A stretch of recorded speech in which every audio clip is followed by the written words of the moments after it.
আচ্ছা, দুর্গা প্রতিমা দর্শন করতে এসে কখনো কি কোনো রহস্যের গন্ধ পেয়েছেন?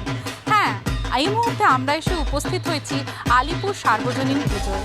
এটি এই বছর ৭৭তম বর্ষে পদার্পণ করলো। এখানে এসেই আমরা ট্রাইব টিভি পক্ষ কেমন যেন খুঁজে পাচ্ছি এক রহস্যের গন্ধ। তার ফলস্বরূপ আপনারা দেখতেই পাচ্ছেন মণ্ডপের চারিদিকে ছড়ানো রয়েছে বিভিন্ন ধরনের সিন্দুক, তালা ও চাবি। আসুন এই রহস্যের বিভিন্ন স্তর আমরা উন্মোচন করি এক এক করে আমার সঙ্গে।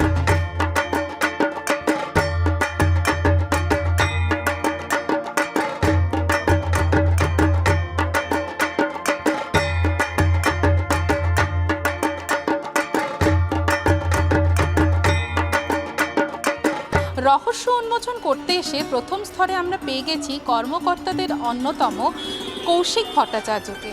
আসুন আমরা কৌশিকবাবুর কাছ থেকে শুনে নিই এই রহস্যের চাবি কী এবং তার তালাই বা কোথায়, জটটাই বা কী করে ছাড়ানো যায়।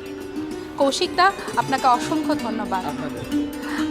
আমাদের যদি আপনারা এই থিমটা একটু ব্যক্ত করেন যে কী কনসেপ্টে আপনারা এই থিমটা করেছেন, তাহলে আমার দর্শকবিন্দুরা খুবই খুশি হবে। আলিপুর সর্বজনীনে ৭৭তম বছরে আপনাদেরকে স্বাগত। ক্লাব প্রেসিডেন্ট সাহেব দাস, উনি পুজোর কনভেনার, পুজো প্রেসিডেন্ট দেবলীনা বিশ্বাস, আমাদের পুজোর চেয়ারম্যান সুধীর সাতনালিওয়ালা এবং ক্লাবের সেক্রেটারি গঙ্গারাম সাউয়ের চোখে পড়েছিল বিগত 2 বছর করোনা মহামারীর জন্য আমরা সবাই গৃহবন্দী হয়ে পড়েছিলাম। লক অ্যান্ড কি অবস্থা। এছাড়াও আমাদের যার যা কিছু সম্পদ তা আমরা ওই তালা চাবির মধ্যেই রাখি, সেটা মনের হলে মনের কুঠুরিতে, আর এমনি পার্থিব সম্পদ হলে সিন্ধুকে। এই যে লুকিয়ে রাখা জিনিসগুলো, এই যে সামলে রাখা জিনিসগুলো, এগুলো এবার উন্মোচনের পালা।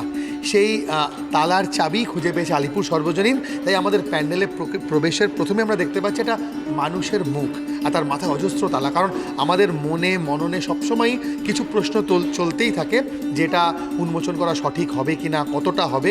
সেটা পার হয়ে যখন আমরা এই প্রথম স্তরে দ্বিতীয় স্তরে ঢুকতে শুরু করছি, আমরা দেখতে পাচ্ছি যেভাবে আমাদের শরীরের একটা লাল রক্তবাহের মধ্যে থেকে সবটা বয়ে চলে, সেরকমই একটা রেডি স্টোনে প্রচুর চাবি ঝুলছে।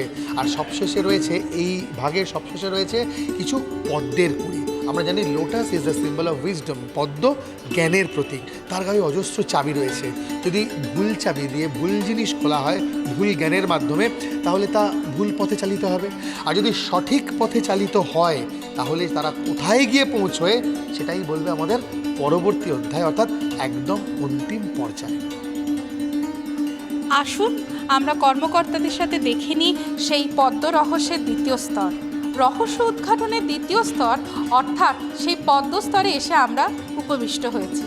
এই স্তরের ব্যাখ্যাটা জেনে নেব কর্মকর্তা অরিজিৎ ভট্টাচার্যের কাছে। দাদা, এই স্তরের ব্যাখ্যাটা কি যদি আমাদেরকে বলেন?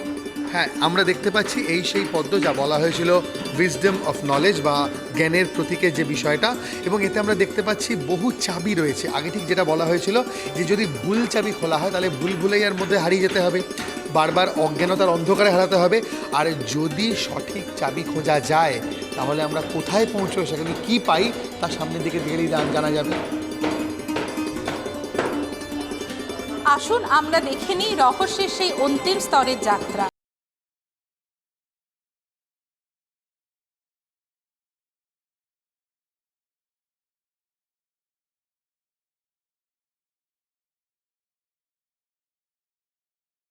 আমাদের চাবি খুঁজে পেয়েছি প্যান্ডেলের শেষ পর্যায়ে। হ্যাঁ, ঠিক কথা। যদি পদ্মের বাগান থেকে সঠিক জ্ঞানের চাবিকাঠিটা খুঁজে পাওয়া যায়, তাহলে আমরা এসে পৌঁছবো এইখানে, যেখানে আমরা দেখতে পাচ্ছি যোগভূমি ভারতবর্ষে এক যোগী বসে রয়েছেন আর তার হৃদয়ে জুড়ে মায়ের অবস্থান। মা এখানে শান্তিরূপেণ সংস্থিতায়, ভক্তিরূপেণ সংস্থিতায়। আর সেই ভক্তি শান্তির বার্তায় চারপাশে উন্মোচিত হয়ে যায়, এটা আমাদের একমাত্র প্রয়াস। আর সেই চাবিটাই আলিপুর সর্বজনীন খুঁজে পেয়েছে, যেখান থেকে সমস্ত সুখ, স্বাচ্ছন্দ্য, ভালোবাসা, প্রেম, শান্তি, আধ্যাত্মিকতা সারা দেশ জুড়ে, সারা রাজ্য জুড়ে, সারা মানব সভ্যতা জুড়ে ছড়িয়ে পড়ুক। অবশেষে উন্মোচিত হলো আলিপুর সার্বজনীন দুর্গোৎসবের এই চাবি রহস্য। ক্যামেরায় সূর্যর সঙ্গে আমি সুকন্যা ও রিমি, ট্রাইব টিভি, কলকাতা।